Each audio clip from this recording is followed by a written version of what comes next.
Did you know that the story of the Anunnaki, those ancient gods from Sumerian texts, might be even more complex and fascinating than we ever imagined? For years, we've heard the popular theories, largely shaped by authors like Zecharia Sitchin, that the Anunnaki were extraterrestrials who came to Earth to mine gold and created humanity as a slave race. It's a compelling story, one that has captured the imagination of millions. But what if there's a new layer to this ancient mystery, one that's been hiding in plain sight within the cuneiform tablets themselves? Let's dive deep into a recent discovery that could change everything we thought we knew. Now, the classic story is pretty well known.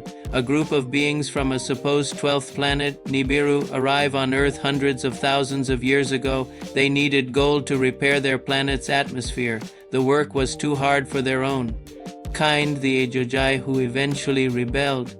So the chief scientist Tenki, along with Ninhursag, engineered a new being, the Adamu, by mixing their own DNA with that of an early hominid.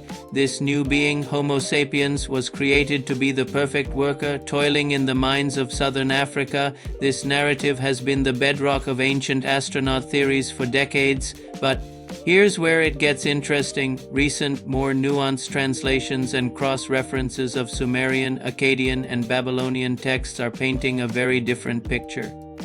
A growing number of mainstream Assyriologists and independent researchers are challenging the Sitchin-era interpretations. They argue that the word Anunnaki doesn't necessarily mean those who from heaven to earth came. A more literal and contextually accurate translation might be something closer to princely offspring, or those of royal blood. This simple shift in translation changes the entire dynamic. It suggests that the Anunnaki might not be defined by their origin from another planet, but by their royal divine status within the Sumerian belief system itself. So what's the new fact, or more accurately, the new perspective? It centers on the concept of the Absu. In Sitchin's version, the Absu was a specific geographical location, the deep gold mines of Africa, but newer interpretations suggest the Absu wasn't a physical place in that sense at all. In Sumerian cosmology, the Absu was the primordial source of all creation, a realm of pure, fresh, life-giving water that existed deep beneath the earth. It was a cosmic, metaphysical concept, the domain of the god Enki, who was the god of wisdom, magic, and creation. Think of it less as a mine and more as a spiritual wellspring, or a dimension of pure potential. When the texts say humans were created in the Absu, it might not mean they were physically engineered in an African mine. Instead, it could be a deeply symbolic and poetic way of saying humanity was brought into existence from the fundamental sacred source of life itself, under the guidance of the god of wisdom, Enki. This reframes the creation story from one of physical labor and slavery to one of sacred divine craftsmanship, the creation of humans. The Lulu wasn't just about making a beast of burden. It was about bringing forth a new form of conscious life from the very essence of the cosmos. This also changes our understanding of the gods' motivations. If they weren't here just for gold to fix their atmosphere, then what was their purpose? The texts speak extensively about the gods establishing civilization. They gave humanity the me, the sacred decrees of civilization, laws, arts, crafts, writing, and social order. This wasn't something you'd give to a simple slave race you intended to discard. This suggests a long-term project, a plan to cultivate humanity, not just exploit it. The Anunnaki, in this light, become less like cosmic miners and more like divine gardeners or architects of civilization. They were establishing a new world, a new order, and humanity was a central part of that plan. Let's look at Enki again. He is consistently portrayed as a benefactor of humanity in the Atrahasis epic, which contains the Sumerian flood story. It is the god Enlil who gets fed up with humanity's noise and decides to wipe them out with a great flood. But it's Enki who secretly warns a faithful human Utnapishtim and instructs him to build an ark to save himself, his family, and the seed of all living things. This is not the action of a master trying to control his slaves. This is a creator protecting his creation, a patron god showing compassion. This act makes much more sense. If Enki's role was that of a divine craftsman who valued what he had made rather than a foreman managing a disposable workforce, so where did the gold story come from? Gold was incredibly important to the Sumerians, that part is true, but it was important for its sacred divine properties, not necessarily as an atmospheric aerosol. Gold was considered the skin of the gods. Temples and statues of the gods were covered in gold to signify their divine, immortal nature. The desire for gold was about bringing the divine presence to earth, creating sacred spaces where humans and gods could interact.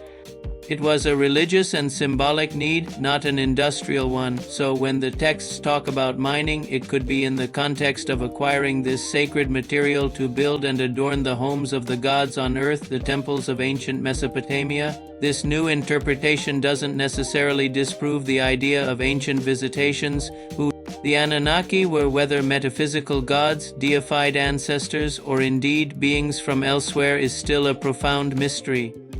But this perspective fundamentally shifts their purpose and their relationship with us.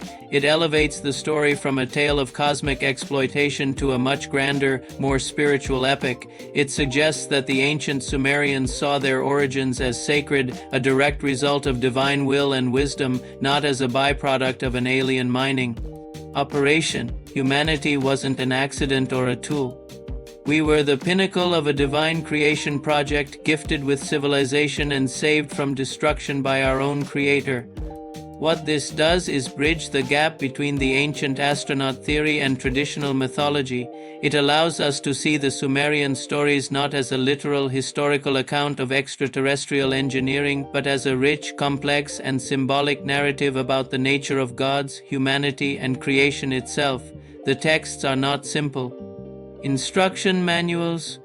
They are profound works of literature and theology. They are filled with poetry, metaphor, and multiple layers of meaning. By reading them through this more nuanced lens, we get closer to the actual worldview of the ancient Mesopotamians. So the next time you hear about the Anunnaki, remember there's more to the story than just gold mining aliens. There's a deeper, more ancient narrative of divine creation, of a wise God protecting his beloved humanity, and of the sacred gifts of civilization being passed down to us. This revised understanding doesn't make the story less exciting. In many ways, it makes it more meaningful and more profound. It connects us to our ancient ancestors not as the descendants of slaves, but as the heirs to a sacred and divine legacy. What do you think? Does this change how you see the Anunnaki myths? Does it feel more aligned with the complexity and spiritual depth we see in other ancient cultures? It's a fascinating shift in perspective, and it shows that these ancient texts still have so many secrets to reveal. The journey into our past is far from over. Thanks for watching, and if you enjoy exploring these ancient mysteries, be sure to like, subscribe, and hit that notification bell for more deep dives. See you in the next video.